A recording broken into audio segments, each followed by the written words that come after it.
Aynı vardan var olmuşuz. Sen gümüşsün, ben saç mıyım? Ne var ise sende bende, ne var ise sende bende, aynı varlık her bedende. Yarın mezara girende, sen dostunda ben aç mıyım? Yarın mezara girende, sen tostunda ben aç mıyım?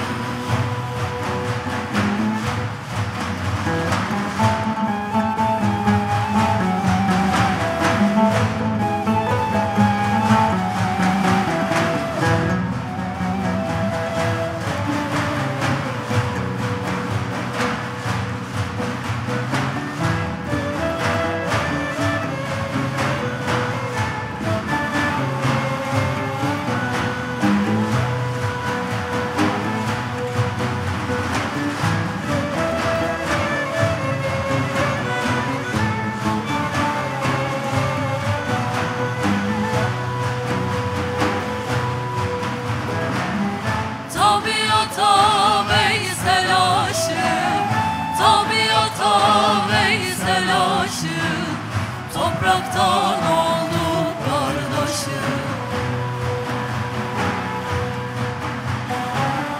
Aynı yolcuyuz yoldaşım, sen yolcusun ben bacımıyım.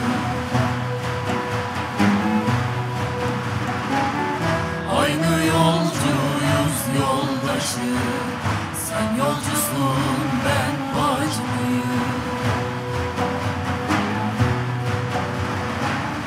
Aynı yolcuyuz yoldaşık, sen yolcusun ben bacımıyım.